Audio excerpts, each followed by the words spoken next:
నమస్తే ముఖాముఖి కార్యక్రమానికి స్వాగతం. కొన్ని దశాబ్దాల పాటు భారతదేశాన్ని ఏలినటువంటి కాంగ్రెస్ ప్రభుత్వం కుదించుకుపోయిన సంగతి మనకు తెలిసిందే, అంతర్భాగంలోకి వెళ్ళిపోయిన సంగతి తెలిసిందే. కానీ రాహుల్ చేపట్టినటువంటి జోడో యాత్ర అనంతరం మరి కాంగ్రెస్ పార్టీ మెల్లమెల్లగా ఊపందుకుంటుంది. మరి ఈ మధ్య కాలంలో చూసినట్లయితే ఆంధ్రప్రదేశ్లో కూడా షర్మిల అధ్యక్షత బాధ్యతలు స్వీకరించిన తర్వాత కాంగ్రెస్ పార్టీ మరింత ముందుకు పుంజుకుంటుందనే విషయంలో ఏమాత్రం సందేహం లేదు. సో మరి ప్రస్తుతం ఎలక్షన్ మేనియాలో కాంగ్రెస్ పార్టీ నిలబడగలుగుతుందా? అటు జిల్లా పరంగా, రాష్ట్ర పరంగా, దేశపరంగా ఆలోచిస్తే నిజంగా అదొక సందిగ్ధమైనటువంటి పరిస్థితి. మరి ఈ పరిస్థితుల్లో కాంగ్రెస్ పార్టీ నిలబెట్టడానికి ఒక జిల్లా అధ్యక్షుడిగా మరి వారి బాధ్యతలు ఏ విధంగా చేస్తున్నారు, ఎలాంటి ప్రణాళికలు వేసుకుంటున్నారు, ఎలాంటి అజెండాతో ముందుకెళ్తున్నారనే విషయాలని చర్చించడానికి ఈరోజు మన స్టూడియోకి ఆహ్వానించాం కర్నూలు జిల్లా కాంగ్రెస్ అధ్యక్షులు శ్రీ కె బాబురావు గారిని. సో వారిని స్వాగతిస్తూ వారికి వెల్కమ్ తెలియజేద్దాం. నమస్కారం అండి శ్రీ కడతాట్ల బాబురావు గారు. బాగున్నారా సార్? బాగున్నాం తల్లి. సో మరి కాంగ్రెస్ పార్టీ జిల్లా అధ్యక్షులుగా మీరు బాధ్యతలు స్వీకరించారు, ఎలా అనిపిస్తుంది? మంచిగానే అనిపిస్తుందమ్మా. కానీ అదృష్టం వస్తుందని నా కళలో కూడా అనుకోలేదు. అంటే ఊహించని పరిణామమా ఇది? ఊహించని పరిణామం. వాయిస్ అంటే మీకు కాంగ్రెస్ తో ఎన్ని సంవత్సరాల నుంచి అనుబంధం ఉందంటారు? మా ఫాదరు స్వతంత్ర సమరయోధుడు. వావ్. పేరు సార్? తాయప్ప. 1962లోనే మా నాన్న ఎమ్మెల్యేగా నిలబడ్డాడు. అప్పుడే కాంగ్రెస్ టికెట్ ఇవ్వకపోతే రెబుల్ క్యాండిడేట్ గా మా నాన్న 1962లో ఎమ్మిగినూరు కాన్స్టిట్యూషన్ లో నిలబడినాడు. ఓకే. అట్ ద సేమ్ ఇమ్మీడియట్గా 63లో మా నాన్నకు మళ్ళీ సమితి ప్రెసిడెంట్ ఇచ్చారు. ఇంకా అక్కడ మేము కంటిన్యూగా ఉన్నారు మీరు. దట్టు మరి 78లో కూడా పోటీ చేశాడు మా ఫాదర్. ఓకే. మీరు కాంగ్రెస్ లోకి రావడం ఎప్పుడు జరిగింది? నా చదువు అయిపోయిన వెనుక నేను కాంగ్రెస్ లోనే ఉన్నా. ఓకే. నా చదువు 89లో అయిపోయింది. 89 తర్వాత కంటిన్యూ టు కాంగ్రెస్. అంటే కీలకమైన పదవులు, బాధ్యతలు ఏమైనా స్వీకరించారా? ఎట్లా? పదవులు, బాధ్యతలు స్వీకరించాము. నేను వ్యాపార రీత్యా నేను ఒక సివిల్ కాంట్రాక్ట్ పనిచేస్తూ ఎక్కడైతే పోయినానో అక్కడ కాంట్రాక్ట్ పనిచేసినప్పుడల్లా కాంగ్రెస్ కు సపోర్ట్ గానే ఉన్నాను. నేను మేము కాంగ్రెస్ వాదిని కాబట్టి ఎక్కడ ఏ జిల్లాకు పోయినా కూడా నేను ఫస్ట్ పోయేది కాంగ్రెస్ మూవ్మెంట్ యాక్టివిటీస్ లో తీసుకుంటాను. ఓకే. సో మీరు రీసెంట్గా కర్నూలు జిల్లా అధ్యక్షులుగా బాధ్యతలు స్వీకరించారు. మరి ఏ ఎజెండాతో ఇప్పుడు కాంగ్రెస్ పార్టీని గెలిపించడానికి మీరు వెళ్ళాలని, పయనించాలని అనుకుంటున్నారు? ఏంటి అసలు? కాంగ్రెస్ పార్టీ నేను వెళ్ళడం కాదు, కాంగ్రెసే మిమ్మల్ని తీసుకెళ్తుందా? తర్వాత ప్రజల్లోకి పోయినప్పుడు ఏ విధంగా వస్తుందంటే ఇటు తెలుగుదేశం పార్టీ కానీ, ఇటు జగన్ ప్రభుత్వం కానీ, కేంద్రంలో ఉన్నటువంటి బీజేపీ ప్రభుత్వం కానీ వాళ్ళ యొక్క విధి విధానాలు పూర్తిగా అర్థమైనవి. ప్రజలకు అర్థమయ్యేదే గాక ఈ దేశాన్ని రక్షించేది కాంగ్రెస్ పార్టీ మాత్రం అనేది ప్రజల్లో క్లుప్తంగా ఉన్నారు అని మీరు అనుకుంటున్నారు. కానీ ప్రజలు అలా అనుకోవట్లేదు. ఒక్క విషయం సార్, ఎందుకంటే తెలుగు రాష్ట్రాలని చీల్చింది కాంగ్రెస్ పార్టీనే. సో ఈ రోజు ఆంధ్రప్రదేశ్ అప్పుల ఊబిలో కూరుకుపోవడానికి కారణం కాంగ్రెస్ పార్టీనే. మరి ఇవన్నీ కూడా దృష్టిలో పెట్టుకుని ప్రజలు కాంగ్రెస్ పార్టీకి స్థానం ఇస్తారా? కాంగ్రెస్ పార్టీ చీల్చలేదు. కేవలం కాంగ్రెస్ పార్టీని దోషాలు చేసింది ఎవరంటే కేవలం వైఎస్ఆర్ పార్టీ, ఇటు తెలుగుదేశం పార్టీ, ఆనాడు సిపిఐ పార్టీ, వీళ్ళందరూ లెటర్ ఇచ్చారా లేదా చెప్పమనండి. ఈవెన్ బీజేపీతో సహా వాళ్ళు లెటరు ఆమోదించిన తర్వాతే కాంగ్రెస్ పార్టీ ఏకపక్షంగా ఏ నిర్ణయం తీసుకోలేదు. సరే, అందరూ ఒప్పుకున్న తర్వాతనే నీకు ఈ రాష్ట్రాన్ని విభజించడం జరిగినది. ఆంధ్రప్రదేశ్కి అన్యాయం జరుగుతుందని తెలిసి కూడా వివిధ కోణాల్లో ప్రత్యేక హోదా కానీ, పోలవరం కానీ ఎంత నష్టపడుతుందో అంత నష్టపరిహారంగా ఇవన్నీ జాతీయ ఈ యొక్క దరిదాపు 32 విధానాలని ఆంధ్రప్రదేశ్కి ప్రత్యేకంగా పెట్టడం జరిగింది మన్మోహన్ సింగ్ గవర్నమెంట్లో. ఇదే బీజేపీ ఆ రోజు ఉన్నటువంటి ఆర్థిక శాఖ మంత్రి అరుణ్ జైట్లీ గారు, తర్వాత వెంకయ్య నాయుడు గారు వెరీ క్లియర్గా అన్నారు, మీరు 5 సంవత్సరాలు వద్దు, మాకు ఖచ్చితంగా 10 సంవత్సరాలు ఇవ్వాలి ఆ రాష్ట్రానికి అని అన్నారా లేదా చెప్పమనండి. అదేవిధంగా మీరు ఇవ్వకపోతే మేము నెక్స్ట్ మా గవర్నమెంట్ వస్తే ఖచ్చితంగా మేము తెలంగాణ ఇస్తాము అని చెప్పినారో లేదో చెప్పమనండి. తర్వాత ప్లేట్ మార్చింది ఆ పార్టీ విధానాలే, కానీ కాంగ్రెస్ పార్టీ ఎప్పుడు మార్చలేదు. కానీ దాన్ని బలంగా ప్రజల్లోకి తీసుకెళ్లలేకపోతుంది కాంగ్రెస్ పార్టీ. దీనికి ఏమంటారు? ఆనాడు ప్రజల్లోన బలంగా వినిపించుకోవడానికి కారణము, మేము ఆ రోజు 10 సంవత్సరాలు పరిపాలన చేశాం. పరిపాలన చేస్తే ఎప్పుడైనా కానీ 10 సంవత్సరాలు పరిపాలన చేసిన ఏ పార్టీకైనా నెగిటివ్ ఖచ్చితంగా ఉంటుంది. ఈరోజు ఇదే 9.5 సంవత్సరాలు, దరిదాపు 10 సంవత్సరాలు అయిన బీజేపీ గవర్నమెంట్ నెగిటివ్ లేదా? 5 సంవత్సరాల్లో జగన్మోహన్ రెడ్డికి లేదా? మీరన్నారు 10 సంవత్సరాలు పరిపాలించిన ఏ పార్టీకైనా నెగిటివ్ ఉంటుందని. మరి ఇదే బీజేపీ ఇప్పుడు 10 సంవత్సరాలు తన 2 టర్మ్స్ ఫినిష్ చేసుకుంటుంది, మరి థర్డ్ టర్మ్ కూడా గెలవబోతుందని ధీమాన్ని వ్యక్తం చేస్తుంది. మరి దీనికి ఏమంటారు? మరి ఎట్టి పరిస్థితుల్లో గెలవదు. కేవలం ప్రజల యొక్క మైండ్ గేమ్ ఆడుతున్నారు వాళ్ళు. కేవలం 375 సీట్లు బీజేపీకి వస్తుందని మైండ్ గేమ్ తప్ప, వాళ్ళకి సింగల్ గా 140 సీట్లు తెచ్చుకోమనండి. ఇదే కాంగ్రెస్ పార్టీ విధానంలోన, అదే విధంగా ఉత్తరాదిలోన కేవలం మైండ్ గేమ్ ఆడుతున్నారు. అక్కడ దక్షిణాదికి వచ్చే లోపల వాళ్ళకి 0. కాబట్టి ఇటువంటి నాయకులు, ప్రాంతీయ పార్టీలు ఉన్నట్టు వాళ్ళు బ్లాక్ మెయిల్ చేస్తున్నారు తప్ప వేరే ఏది లేదు. మీరన్నారు ముందులో మీ ఫాదర్ స్వతంత్ర సమర యోధులు, కాంగ్రెస్ పార్టీ నుంచే వచ్చారు, అన్ని పదవులు స్వీకరించారు, తను చేశారనేసి. మరి అప్పటి కాంగ్రెస్ పార్టీ ఆలోచన విధానం, ఇప్పటి కాంగ్రెస్ పార్టీ ఆలోచన విధానం చాలా తేడా కనిపిస్తుంది. మీరు చూసే ఉంటారు. మరి కాంగ్రెస్ పార్టీ ఎప్పుడైనా కానీ విధానాలు ఎప్పుడు తప్పుకోలేదు. నాటికి నేటికి కాంగ్రెస్ పార్టీ విధానాలు ఒకటే ఉన్నాయి. ఆ విధానాలు నాయకుల్లో మార్పు ఉండొచ్చు, కానీ కాంగ్రెస్ పార్టీ విధానాల్లో ఎప్పుడు మార్పు అనేది ఉండదు. సెక్యులర్ పార్టీగానే ఉంది నాటి నుంచి నేటి వరకు. ఇప్పుడు ప్రస్తుతం మనం ఆంధ్రప్రదేశ్ చూసుకుంటాం సార్. మన ఆంధ్రప్రదేశ్లో బిఫోర్ షర్మిల, ఆఫ్టర్ షర్మిల చూసుకుంటే కాంగ్రెస్ పరిస్థితి, కాంగ్రెస్ పార్టీ యొక్క ఊపు ఎలా ఉంది? డివైడ్ అయిన తర్వాత రఘువీరారెడ్డి గారు ఆ రోజు పిసిసి అధ్యక్షులు చేపట్టడం జరిగినది. తర్వాత మళ్ళీ శైలజనాథ్ గారు పిసిసి అధ్యక్షులుగా చేపట్టడం జరిగినది. తర్వాత గిడిగి రుద్రరాజు గారు చేపట్టడం జరిగినది. తర్వాత షర్మిలమ్మ గారు రావడం జరిగినది. ఒక్కరు ఒకే ఇల్లు ఎప్పుడు కట్టలేరు. ఒక ఇల్లు కట్టాలనుకుంటే దానికి టైం పడుతుంది. ఎంతమంది శ్రమ పడితే ఒక ఇల్లు అవుతుందో మీరు గుర్తించండి. కాకపోతే షర్మిలమ్మ రావడం వల్ల మాకు ప్లస్ పాయింట్ అయింది, అది వాస్తవం. అంటే ఏ విధంగా ప్లస్ పాయింట్ అయిందంటారు మీరు? రాజశేఖర రెడ్డి కూతురండి ఆమె. రాజశేఖర రెడ్డి కాంగ్రెస్ వాది. దరిదాపు 25 సంవత్సరాలు కష్టపడితే కాంగ్రెస్ పార్టీ ముఖ్యమంత్రిగా ఇచ్చిన పార్టీ. కాంగ్రెస్ పార్టీ విధానాలు వ్యతిరేకంగా రాజశేఖర రెడ్డి ఎప్పుడు పోలేదు. కాబట్టి ఆ రోజు సెంట్రల్లో గవర్నమెంట్, రాష్ట్రంలో గవర్నమెంట్ ఉన్నది వాస్తవము. ఆ రోజు జరిగినటువంటి అభివృద్ధి ఎప్పుడు జరగలేదు, ఇది వాస్తవం. కాబట్టి షర్మిల గారిని ఎప్పుడైనా కానీ ఈ ప్రజలు ఎందుకు అత్యధికంగా ప్రేమిస్తున్నారంటే రాజశేఖర రెడ్డి బిడ్డలు అని. మరి షర్మిల గారు తెలంగాణలో కూడా చూసుకున్నట్లయితే ఆమె ఎన్నో పాదయాత్రలు చేసింది, నిలబడాలన్న ప్రయత్నం చేసింది, కానీ చివరికి ఓటమి పాలయ్యి మరి తన పార్టీనే అధోగతం చేసింది. మరి అదే సిచ్యువేషన్ ఇక్కడ ఎదురు కాదని మీరు ఎందుకు అనుకోకూడదు? ఏమంటారు? షర్మిల యొక్క స్థానం పదిలంగా ఉంటుందా ఆంధ్రప్రదేశ్లో? ఖచ్చితంగా షర్మిలమ్మ గారు ఖచ్చితంగా కాంగ్రెస్ పార్టీలోనే ఉంటారు. ఎందుకంటే వాళ్ళ అన్న అయినటువంటి జగన్మోహన్ రెడ్డి విధానాలు ఆమెకు నచ్చలేదు. బికాజ్ షర్మిలమ్మ రాజశేఖర రెడ్డి కూతురు, మా నాన్న ఆశయాలు ఇక్కడ లేవు అని పార్టీలోకి రావడం జరిగింది. ఎప్పుడు వ్యతిరేకించలేదు షర్మిలమ్మ. ఆ కుటుంబం కూడా వ్యతిరేకించలేదు.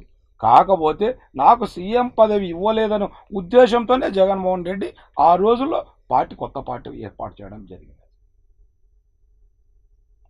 కష్టాలు మీకు ఆ రోజు సోనియమ్మ గారు భర్త చనిపోతే,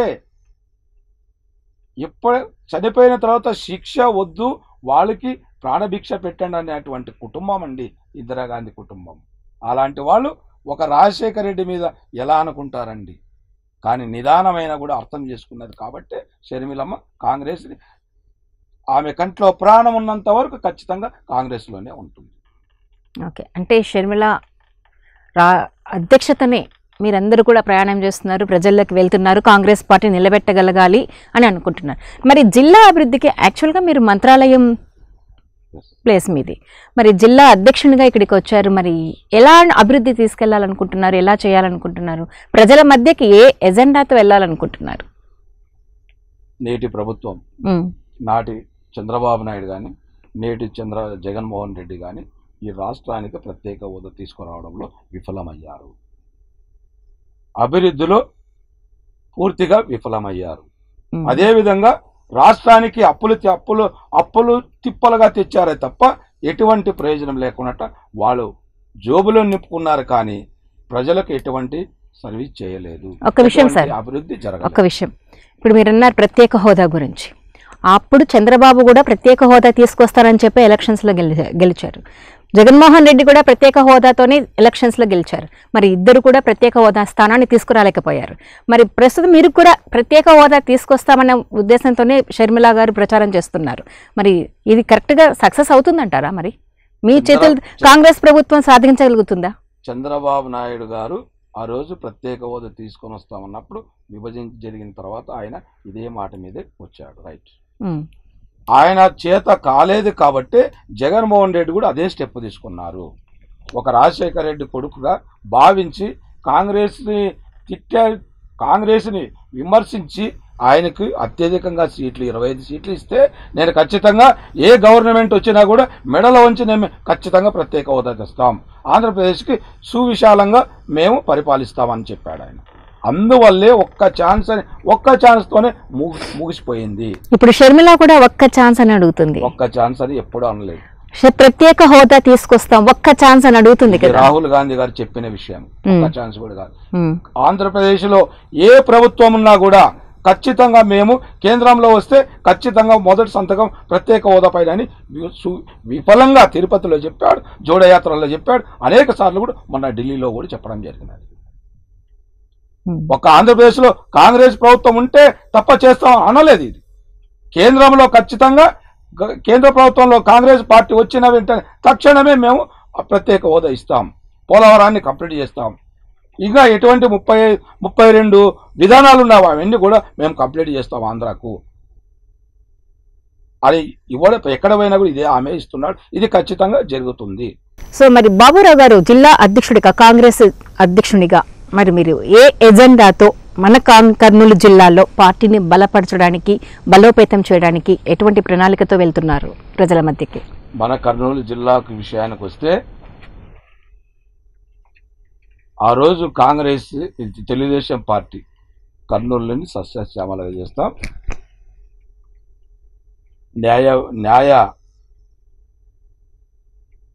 న్యాయ కోర్టు పెడతాం మేము ఖచ్చితంగా అన్న ఇచ్చిన హామీ తెలుగుదేశం ప్రభుత్వం చేయలేదు. అదేవిధంగా వచ్చిన వైసీపీ గవర్నమెంట్ జగన్ ప్రభుత్వం కూడా మేము ఖచ్చితంగా న్యాయ వ్యవస్థనే కాదు ఆ వ్యవస్థను మొత్తం కూడా కర్నూలులో పెడతాం మేము. కానీ కర్నూలుకి చేసినది ఏమీ లేదు, శూన్యం. ఈరోజు రోడ్లు చూడండి ఏ విధంగా ఉన్నావు. అధ్వానంగా పల్లెకు పోతే తెలుస్తుంది దాని యొక్క రోడ్ల పరిస్థితి, పల్లెకు పోతే తెలుస్తుంది వాళ్ళ యొక్క అభివృద్ధి. ఒక సర్పంచ్గా గెలిచి లక్షలు ఖర్చు పెట్టిన వాళ్ళకి ఈరోజు భార్య సొమ్ము బంగారాన్ని తాకట్టు పెట్టి ఖర్చు పెట్టి గెలిచిన వాళ్ళు ఇదే వైసీపీ వాళ్ళు ఉన్నారు. కానీ ఆ వడ్డీకి కూడా సరిపోవడం లేదు, చాలా మంది ఆత్మహత్య కూడా చేసుకోవడం జరిగినది. ఇదే విధానాలపైన ఖచ్చితంగా కాంగ్రెస్ పార్టీ పోవడం జరుగుతుంది. సో మీ అభివృద్ధి అంటే నెక్స్ట్ కాంగ్రెస్ బలోపేతం కావడానికి ఈ విధానాన్ని అనుసరిస్తున్నాం, ఇవన్నీ మేము ప్రజల్లోకి తీసుకెళ్తామంటున్నారు. మరి మీ ఆలోచనలో అభివృద్ధి డెవలప్మెంట్ని ఏ విధంగా చేయాలనుకుంటున్నారు? ఆ రోజు కాంగ్రెస్ పార్టీ ఇంటి స్థలానికి 5 సెంట్లు ఇచ్చిన పార్టీ, పల్లెల్లోన వాముదొడ్డికి కూడా నీకు ఇచ్చింది కాంగ్రెస్ పార్టీ. అంటే ఏ విధంగా ప్రణాళికలు ఉంటావు కాంగ్రెస్ పార్టీ, ఎంత దూరపు ఆలోచనలు ఉంటావు కాంగ్రెస్ పార్టీ.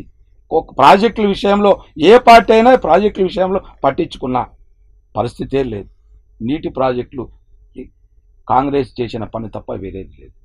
ఒక ఇందిరమ్మ ఇల్లు తీసుకొని వస్తే ఇందిరమ్మ ఇంటికి ఇల్లు కట్టినవి తప్ప ఈ రోజు నేటి వరకు కూడా ఎటువంటివి లేవు. అదేవిధంగా ఆ రోజు ఇందిరాగాంధీ ల్యాండ్ సీలింగ్ విధానం తీసుకొని వస్తే ఆ రోజు ల్యాండ్ సీలింగ్లో ధనికు భూస్వాములు ఉంటే భూస్వాముల నుంచి పేదవాళ్ళకు పంచాలనే విధానం తీసుకొని వచ్చి 1-2 ఎకరాలు పంచిన పరిస్థితి పేదవాళ్ళకు ఉంది. అది ఖచ్చితంగా మేము ప్రజల్లోకి తీసుకోపోతాం. ఖచ్చితంగా రిమైనింగ్ చేసి కాంగ్రెస్ పార్టీ విధానాలను నేటి పార్టీలకు మా పార్టీకి ఎటువంటి తేడా ఉండదు. ప్రజలు పూర్తిగా అవగాహనతో ఉన్నారు. సో మరి ఇప్పుడు ప్రస్తుతం మనం చూసినట్లయితే ఈ పొత్తులు టీడీపీ, జనసేన, బీజేపీ వీళ్ళ పొత్తుల గురించి మీ అభిప్రాయం ఏంటి? మీరేమంటారు? వాళ్ళు పొత్తుల విషయంలో మనం మాట్లాడాల్సిన అవసరం లేదండి. ఎందుకంటారు? ఎందుకు మాట్లాడుకుంటే ఆల్రెడీ వాళ్ళు ఉన్న విధానమే అది కదా. బీజేపీతో ఆల్రెడీ వీళ్ళు గవర్నమెంట్ ఉన్న వాళ్ళు ప్రతిపక్షం అధికార పక్షం ఆల్రెడీ ఉన్నారు కదా. వాళ్ళు బీజేపీతో ఉన్నవాళ్లే కదా. ఈ రోజు పొత్తుల గురించి ప్రత్యేకంగా మాట్లాడాల్సిన అవసరం కూడా లేదు. మనం అంటే పొత్తులతోనే వాళ్ళు ఎలక్షన్స్ లో గెలవడానికి ప్రయత్నం చేస్తున్నారు కదా. మరి దీని వెనక ఉన్నటువంటి ఆంతర్యం ఏమిటి? మేము ఒకటే విధానం చెప్పాం. ఆంధ్రప్రదేశ్ నేటి ప్రభుత్వాన్ని ఏటీఎంగా వాడుతుంది బీజేపీ గవర్నమెంట్. నరేంద్ర మోడీ గారు, అమిత్ షా గారు ఏటీఎంగా ఉపయోగించుకుంటున్నారు ఆంధ్రాని. 1% ఓటింగ్ లేని బీజేపీ పార్టీకి 100% సపోర్ట్ ఉన్న ఏ రాష్ట్రం ఉందంటే ఒక్క ఆంధ్రప్రదేశ్ మాత్రమే. దాని గురించి మనం పెద్దగా ఆలోచించడం లేదు. వచ్చే సార్వత్రిక ఎన్నికల్లో ప్రజలు ఖచ్చితంగా తెలుసుకుంటారు. వాళ్ళ యొక్క విధి విధానాలను, కాంగ్రెస్ పార్టీ విధి విధానాలు తెలుసుకుంటారు, ఖచ్చితంగా ఓడిస్తారు. ఓకే, అంటే ఇప్పుడు మీరు 2024 ఎలక్షన్స్లో కాంగ్రెస్ పార్టీని బలోపేతం చేయడానికి వెళ్తున్నారా, లేదా ఎట్లయినా సరే గెలవాలన్న ఒక ధీమాతో వెళ్తున్నారా? ఖచ్చితంగా కాంగ్రెస్ లేని గవర్నమెంట్ ఉండదండి ఇక్కడ ఆంధ్రప్రదేశ్లో. మేము ఖచ్చితంగా గెలుస్తాం. కాంగ్రెస్ లేని ప్రభుత్వం ఖచ్చితంగా ఉండదు రేపు వచ్చే సార్వత్రిక ఎన్నికల్లో. ఒకవేళ కాంగ్రెస్ పార్టీకి తక్కువ సీట్లు వచ్చినా వేరే వాళ్ళు ఖచ్చితంగా సపోర్ట్ ఇచ్చైనా కూడా ఆశ్చర్యపోవాల్సిన అవసరం లేదు కాంగ్రెస్ ప్రభుత్వాన్ని ఏర్పాటు చేయడంలో. సో ఖచ్చితంగా కాంగ్రెస్ ప్రభుత్వాన్ని ఏర్పాటు చేయడానికి కంకణం కట్టుకున్నారు. ఖచ్చితంగా 100%. మా సిరిమిలమ్మ గారి ఆధ్వర్యంలో ఖచ్చితంగా రేపు సార్వత్రిక ఎన్నికల్లో జరిగే తీరుతుంది. సార్, మరి మీరు కాంగ్రెస్ పార్టీ గెలిచి తీరుతుందని చెప్తున్నారు. మరి కర్నూలు జిల్లా నుంచి ఎంతమంది క్యాండిడేట్స్ని సిద్ధం చేశారు? ఏ స్థానాల్లో ఎవరు నిలబెడుతున్నారు? ఆ ప్లానింగ్ అంతా అయిపోయిందా? కాంగ్రెస్ పార్టీ నుంచి ప్రతి నియోజకవర్గం నుంచి 6 మంది దరఖాస్తులు తక్కువ లేకుండా దరఖాస్తు చేసుకోవడం జరిగింది. కర్నూలుకు వచ్చే లోపల 13 మంది దరఖాస్తు చేసుకోవడం జరిగింది. ఆ విషయంలో కాంగ్రెస్ హైకమాండ్ దాని యొక్క సర్వేల ప్రకారంగా ఏ క్యాండిడేట్ సరిపోతారని వాళ్ళు నిర్ణయిస్తారు. కాంగ్రెస్ పార్టీకి ఎటువంటి సర్వీస్ చేశారు ఎవరు అనే దాన్ని గుర్తించు ఖచ్చితంగా వాళ్ళని సెలెక్ట్ చేస్తుంది. ఓకే, కాంగ్రెస్ పార్టీలో క్యాండిడేట్స్ ఇప్పుడు 6 ఉన్నారు అని చెప్తున్నారు మీరు. అంటే వాళ్ళు ఏ సంకల్పంతో, ఏ మోటోతో వస్తున్నారు? అంటే కాంగ్రెస్ పార్టీలో యూత్ని తీసుకురావాలనే ప్రయత్నం ఏమైనా చేస్తున్నారా, లేకపోతే గత ఎక్స్పీరియన్స్ అనుభవం ఉన్న వాళ్ళని ప్రిఫరెన్స్ ఇస్తున్నారు నాయకులకి? అంటే ఇప్పుడు ఉండే కాంగ్రెస్ పార్టీలో ఖచ్చితమైన కాంగ్రెస్ పార్టీ నాయకులు డబ్బును ఆశించడం లేదు, వెనకపడిన వాళ్లే ఉన్నారు. ఏదో ఆఫర్ చేస్తే వస్తున్నారు అనే మాటలు కూడా బయటకు వస్తున్నాయి. శుద్ధ అబద్ధం కాంగ్రెస్ వాదులు. కాబట్టే ఈ రోజు ఈ కష్టాన్ని సొంత ఖర్చులతో ముందుకు పోతున్నారంటే మనం అర్థం ఏంటంటే ఖచ్చితమైన కాంగ్రెస్ వాదులు. డబ్బు ఆశించి ఎవరు రావట్లేదు. అంటే ఈ ఆఫర్లు అనేటివి డబ్బులు మాయా అనేటివి ఏం లేదంటారు? ఏమి లేదండి, కేవలం ఈ యొక్క అధికార పక్షం ప్రతిపక్షం తప్ప వేరేది ఏమీ లేదు. ఇంతవరకు ప్రతిపక్షం వాళ్ళు కూడా చేయలేని నిన్న ధర్నా చేసింది మా సిరిమిలమ్మ గారు నాయకత్వంలో విజయవాడలో. ఇప్పటి వరకు ప్రతిపక్షం కూడా చేయలేని భయముతో వణుకుతూ కాలం గడుపుతున్నారా తప్ప వేరేది ఏమీ లేదు. ఇటు చంద్రబాబు నాయుడు కేసులున్నాయి, ఇటు జగన్మోహన్ రెడ్డికి కేసులున్నాయి. కేసులు భయంతోనే వాళ్ళు వణుకు ముందుకు పోవడం లేదు. కాంగ్రెస్ కి ఎటువంటి భయం లేదు. కేసులకు భయపడం. ప్రజల పక్షాన 24 గంటలు ఖచ్చితంగా ఉంటాం మేము. ఓకే, అంటే ముఖ్యంగా ఇప్పుడు ఈ మధ్యకాలంలో మనం చూస్తాము, అంటే ఒక పార్టీని ఒక పత్రిక విమర్శించినందుకు ఆ పత్రిక కార్యాలయం పైన దాడి చేయించిన సంఘటనలు కూడా మనం చూస్తున్నాం. మరి దీనిపై మీ స్పందన ఏమిటి? ఖచ్చితంగా 100% ఖండిస్తున్నాం. అసలు పత్రికలు పుట్టింది ఎక్కడి నుంచి అంటే ఒక ధ్యేయంతో పుట్టామండి. Pen is mightier than sword. కలము కత్తి కన్నా బలమైనది. ఇది వాస్తవం. అక్కడ పుట్టిందే పత్రికా విధానం. కత్తితో నరకాలని ప్రయత్నిస్తే ఒక్క మనిషిని ఇద్దరిని ముగ్గురిని నరకగలరు, కానీ కళాన్ని ఎవ్వరు నరకలేరు. ఇది చరిత్ర, ప్రపంచ చరిత్ర అండి. ఆనాడు హిట్లర్ కూడా ఇదే విధానమే జరిగింది. ఆ రోజు పత్రిక ఆనాటి కాలంలోనే వద్దు, ఈ యుద్ధాలు వద్దు అని కూడా పత్రిక వాళ్ళు చెప్పడం కూడా జరిగినది. అయినా ఆయన పట్టించుకోలేదు. కానీ ఏ గతి పట్టాడో ప్రజలందరికీ తెలుసు. కళాన్ని ఎవరైతే ఎదిరిస్తారో వాళ్ళకు పుట్టగతులు ఉండవు. ఇది సత్యం, ఇది సత్యం, ఇది సత్యం. మరొకసారి మీ నుంచి ఒక క్లారిఫికేషన్ తీసుకోవాలనుకుంటున్నాను బాబురావు గారు. అంటే ఇప్పుడు షర్మిల వైఎస్ఆర్ టీపీగా తెలంగాణలో పార్టీ స్థాపించి మరి ఎంతో కాలం పాటు పాదయాత్రలు చేసి ఎంతో మందిని తన చుట్టూ తిప్పుకుని తనతో తీసుకెళ్లి సడన్ గా ఒక్కసారి ఒక నైట్ డ్రాప్ అవుట్ అయిపోయిన సందర్భాన్ని చూసాం. మరి ఇదే పరిస్థితిలో ఆంధ్ర రాష్ట్రంలో షర్మిల వైఎస్ఆర్సీపీకి అంటే జగన్మోహన్ రెడ్డికి రక్త సంబంధమే, ఏదో ఒక క్షణాన తన మైండ్ సెట్ మారే అవకాశం ఎందుకు లేదనుకుంటారు? ప్రజలు కూడా అదే ఆలోచిస్తున్నారు, ఇదెంత కాలంలే అని ఆలోచన ధోరణిలో ప్రజలు కూడా ఉన్నారు. మరి దీనికి మీ సమాధానం ఏంటి? అఫ్ కోర్స్ మీరు ముందే చెప్పారు, దీనికి మరి ఇంకొంచెం విశ్లేషణంగా చెప్తారని. ఆ రోజు రాజశేఖర రెడ్డి చనిపోయిన తర్వాత ఇదే జగన్మోహన్ రెడ్డి, ఇదే వైఎస్ఆర్ పార్టీ, అంబానీ, రిలయన్స్ అధినేత అంబానీ మా నాన్నను హత్య చేశాడని వాళ్ళ బంకులు, పెట్రోల్ బంకులు దాడులు చేసిన సంఘటనలు మనకు బాగా తెలుసు. కానీ అదే అంబానీ చెప్పిన వ్యక్తికి రాజ్యసభ సీట్ ఎట్టిచ్చాడండి. అది తెలుసుకున్న తర్వాతనే డైరెక్టర్గా సోనియా గాంధీ దగ్గరికి, రాహుల్ గాంధీ దగ్గరికి మన షర్మిలమ్మ గారు పోవడం. మా నాన్నను మీరు చంపారని విదంతులు వచ్చినప్పుడు సోనియా గాంధీ ఒకటే, రాహుల్ గాంధీ ఒకటే చెప్పారు, మా భర్తను చనిపోతే మీకు ఎంత వేదన ఉంటుందో మాకు అంత వేదన ఉంటుందో ఒక్కసారి ఆలోచించండి చెప్పి. అదేవిధంగా తన భర్త స్వర్గీయ రాజీవ్ గాంధీని చంపబడితే వాళ్ళకి ప్రాణభిక్ష పెట్టిన కుటుంబాన్ని పైన ఇలాంటివి అపనిందలేస్తారని ఇదే మన షర్మిల గారు అర్థం చేసుకుని కాంగ్రెస్ పార్టీలో చేరడం జరిగింది. అంతేకాని నేను 2 రోజులు ఉండి 3వ రోజుకి వేరే పార్టీలో పోవడం జరగదు అనేది కూడా షర్మిలమ్మ గారు చెప్పారు. తన కంట్లో ప్రాణం ఉన్నంత వరకు, నేటి నుంచి కంట్లో ప్రాణం ఉన్నంత వరకు ఖచ్చితంగా కాంగ్రెస్ పార్టీలోనే ఉంటుంది. కాంగ్రెస్ పార్టీ కోసం 6 నిమిషాలు రాత్రి పగలు కష్టపడుతుంది. మొన్న ఉదాహరణకు మొన్న ఆఫీసులో 24 రాత్రి 12 గంటలు ఆఫీసులోనే పండుకోవడం జరిగింది. సొంత అన్నైనా అన్యాయం విధానంలో నిజం మాత్రం ఖచ్చితంగా ఒకటే, వన్ సైడ్ ఉంటుంది. బంధువు ప్రీతి అనేది ఉండదండి. ఓకే, మరి ఇప్పుడు 2024 ఎలక్షన్స్ లో వైఎస్ఆర్సీపీ వచ్చిందనుకుంటాం, గెలిచిందనుకుందాం, మరి అప్పుడు పరిస్థితి ఏంటి? ఇంకా ఏమీ పరిస్థితి ఉండదు. షర్మిల డైవర్ట్ కాదని గ్యారంటీ ఏంటి? ఖచ్చితంగా డైవర్ట్ కాదు. వైఎస్ఆర్ పార్టీ వచ్చే విధానమే లేదంటారు. వెరీ క్లియర్ గా చెప్తున్నాం ఈ విషయంలో. ఏ కోణంలో వస్తారని చెప్పమనండి, ఏ కోణంలో వాళ్ళు ఆలోచిస్తారు చెప్పండి. సంక్షేమ పథకాలు, అభివృద్ధి పథకాలు ఎక్కడ? ఈ రోజు ఆటో వాళ్ళకి 10,000 రూపాయలు ఇస్తానని చెప్పుకుంటున్నా, ఈయన మొత్తం అందరికి ఇస్తున్నాడా?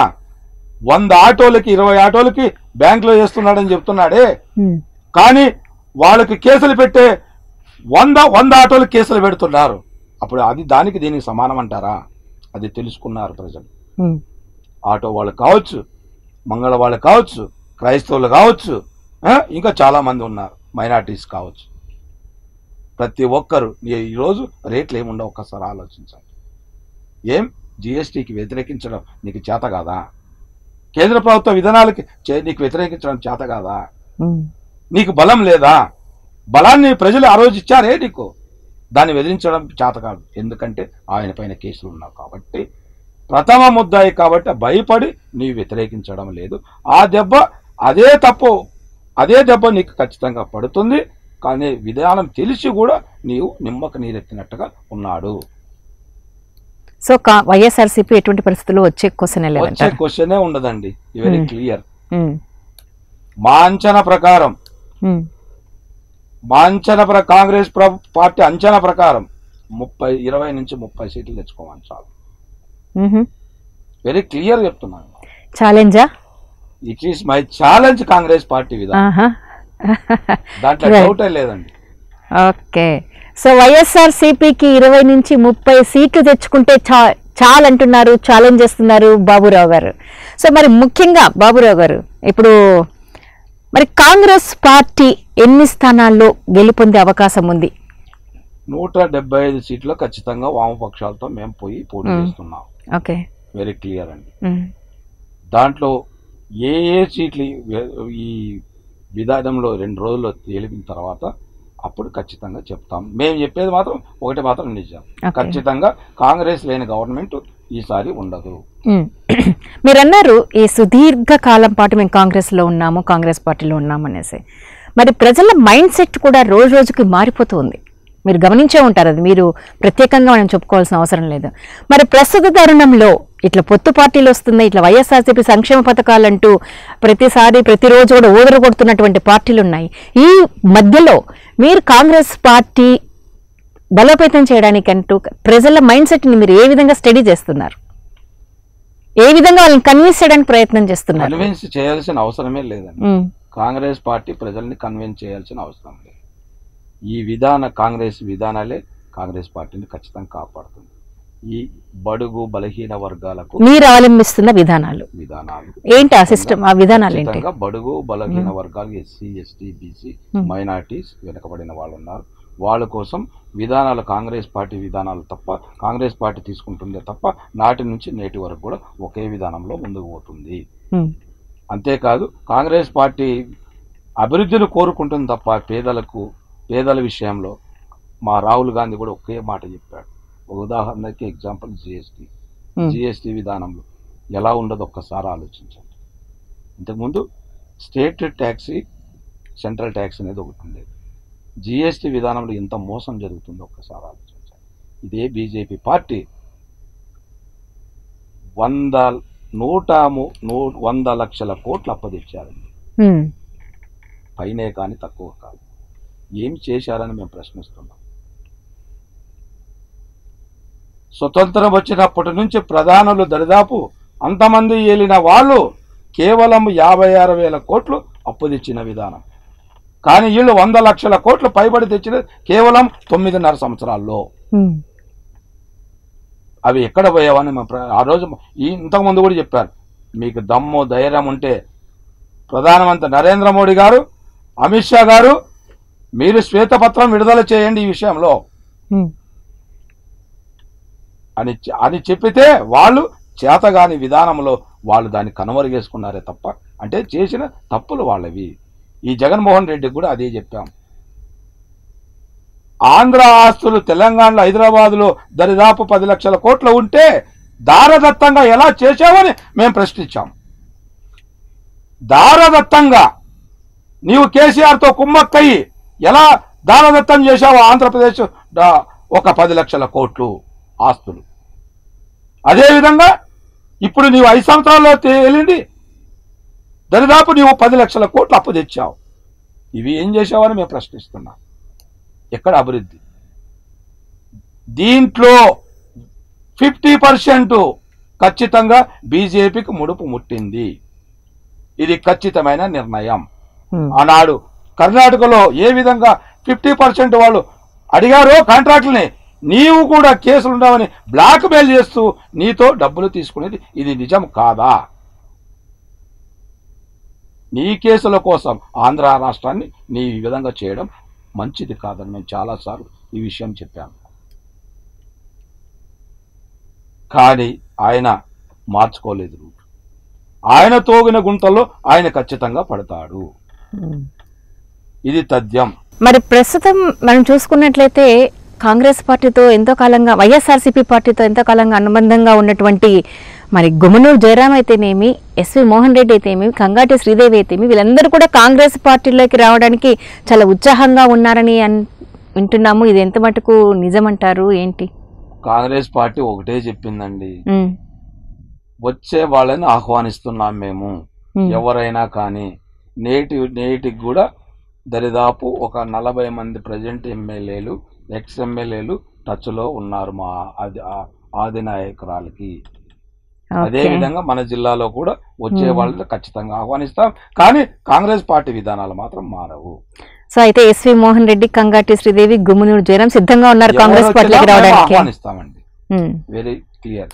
అంటే చెప్పకనే చెప్తున్నారు మీరు? ఎవరు వచ్చినా ఆహ్వానిస్తున్నాం మేము, దాంట్లో ఏమి డౌట్ ఏం లేదు. ఇది Congress party 100% secular party, 100% democracy ఒక కాంగ్రెస్ పార్టీలో మాత్రమే ఉంటుంది, ప్రాంతీయ పార్టీ కాదు మరి. ఓకే, ఎవరు వచ్చినా ఆహ్వానించడానికి సిద్ధంగా ఉన్నారు. కానీ అంటే మీరు కూడా విధి విధానాలను బట్టి తీసుకోవడం జరుగుతుంది. మీతో వాళ్ళు సంప్రదించిన విషయం కూడా ఇప్పుడు మేమేమంటున్నామండి అంటే ఎవరు వచ్చినా ఖచ్చితంగా ఆహ్వానిస్తాం. సంప్రదించారా మీతో? మరి అయితే ఖచ్చితంగా ఆహ్వానిస్తున్నామని చెప్తున్నాం. అంటే సంప్రదించారు కాబట్టి కూడా కాదండి, ఎవరు వచ్చినా ఆహ్వానిస్తాం మేము. కానీ విధి విధానాలు మాత్రం అంటే సంప్రదింపులు అయితే జరిగాయి. సంప్రదింపులు కాదండి నేను చెప్పేది, మా ఆది నాయకురాలు ఖచ్చితంగా అందరితో టచ్ లో ఉన్నారు. గతంలో గిడిగి రుద్రరాజు కూడా ఈ పిసిసి అధ్యక్షులు ఉన్నప్పుడు టచ్ లో ఉన్నారు, చర్చలు కూడా జరుగుతున్నాయి. ఖచ్చితంగా వచ్చే వాళ్ళని ఖచ్చితంగా పిలుచుకుంటాం. మీరు మీ ఫాదర్ గురించి చెప్పారు, కాంగ్రెస్ పార్టీలో లీనమైనటువంటి మీ ఫాదర్ స్వతంత్ర సమరయోధులని చెప్పారు. మరి మీ గురించి కాస్త ఇంట్రడక్షన్ ఇస్తారా? మీరు ఏం చదివారు, మీ ఫ్యామిలీ గురించి? నేను బిఏ చేసిన తర్వాత ఎంబీఏ చేశానమ్మా. మాకు బార్డర్ కాబట్టి. ఎక్కడ చేశారు ఎంబీఏ? ఆలూరులో చదివాను. అట్ టైం మా అక్కడే బళ్ళారి కాబట్టి బళ్ళారిలో నేను ఎంబీఏ చేశాను. ఓకే, సో ఎంబీఏ చేసి డైరెక్ట్ పాలిటిక్స్ లోకి వచ్చేసారా? ఎంబీఏ చేస్తూ నేను ఒక కాంట్రాక్ట్ గా చేశాను. వాస్తవంగా అంటే నా చదువుకు ఆ సివిల్ కాంట్రాక్ట్ సంబంధం లేదు. మా ఫ్రెండ్షిప్ వల్ల నేను సివిల్ క్లాస్ 1 కాంట్రాక్ట్ ఉన్నాను. ఓకే, ఇంకా తర్వాత మళ్ళీ అటు కాంట్రాక్ట్ పని చేస్తూ ఇటు కాంగ్రెస్ పార్టీలో. ఓకే, మీరు వైఎస్ఆర్సీపీ ఒక 40 నుంచి 50 వరకు మాత్రమే సీట్లు సాధించగలుగుతుంది, 175 స్థానాలు ఎటువంటి పరిస్థితుల్లో సాధించలేదని చెప్పారు. మరి what about TDP, Janasena, BJP, అవి ఎన్ని స్థానాల్లో గెలుపు తెచ్చుకునే అవకాశం ఉందంటారు? ఖచ్చితంగా మా అంచనా ప్రకారం బీజేపీ, జనసేన, తెలుగుదేశం పార్టీ ముగ్గురు పొత్తు కలుపుకుంటే తప్పుకున్నా కూడా వాళ్లకు 60 సీట్లు వస్తాయి. అందుకే నేను ముందే చెప్పాను, కాంగ్రెస్ లేని గవర్నమెంట్ ఈ రాష్ట్రంలో ఉండదు సార్వత్రిక ఎన్నికల తర్వాత. మరి కాంగ్రెస్ పార్టీ పొత్తుల పార్టీగా వెళ్ళిపోతుందా, ఇండివిజువల్ గా సింగిల్ గానే వెళ్తుందంటారు? ఖచ్చితంగా కాంగ్రెస్ పార్టీ వామపక్షాలతో పొత్తుపోతుంది. వామపక్షాలతో ఈ రోజు చర్చలు కూడా అక్కడ విజయవాడలో మా రాష్ట్ర అధ్యక్షురాలైనటువంటి షర్మిలమ్మ గారితో తదితర పెద్దలతో చర్చలు జరుగుతున్నాయి. ఎన్ని పార్టీలు వస్తున్నాయి కాంగ్రెస్ లోకి? CPI, CPM, BJP, Telugu Desam party, YCP పార్టీకి వ్యతిరేకం ఉన్న ఏ పార్టీలైనా మా పార్టీ ఆహ్వానిస్తుంది. ఓకే, వచ్చినా కూడా స్వీకరించడానికి సిద్ధంగా ఉన్నాం. వాళ్ళని కలుపుకోపోవడానికి కూడా మేము సిద్ధంగా ఉన్నాం. సరే, వామపక్షాలు కలుస్తాయి, పొత్తు పెట్టుకుంటున్నాం అంటున్నారు. మరి గతంలో చూసినట్టయితే కాంగ్రెస్ పార్టీ వామపక్షాలు వ్యతిరేక దిశలో పయనించాయి. మరి ఇప్పుడు ఎలా పొత్తు పెట్టుకోవడానికి సిద్ధమయ్యాయి? ఆ రోజు కాంగ్రెస్ వామపక్షాలు మాత్రమే భారతదేశంలో ఉన్నవి, అది గుర్తించాలి. బీజేపీ పార్టీ లేదు, ఉన్నా కూడా చాలా ఒక ఎంపీ 2 ఎంపీలు మాత్రమే ఉన్నాయి. ఆనాడు వెస్ట్ బెంగాల్ కానీ, కేరళ కానీ, త్రిపుర కానీ వామపక్షాలు ప్రభుత్వాలు ఉన్నాయి. ఆ రోజు విధానాలను బట్టి ఇవి కలవలేకపోవడం జరిగినది. కానీ బీజేపీ పార్టీ మతతత్వ పార్టీ, మతాలకు కులాలకు మధ్య చిచ్చు పెడుతూ ఆర్ఎస్ఎస్ విధానాలతో రాజ్యాంగాన్ని మార్చాలనే ఉద్దేశంతో డాక్టర్ బిఆర్ అంబేద్కర్ ప్రాణ హాని కలగకుండా రాజ్యాంగాన్ని రచించిన గొప్ప చరిత్ర ఉన్నది. అలాంటి దాన్ని మన ప్రజాస్వామ్యం మనుగడ పోతుందనే ఉద్దేశాలతోనే ఈరోజు కాంగ్రెస్ వామపక్షాలు కలవడంలో విధి విధానం.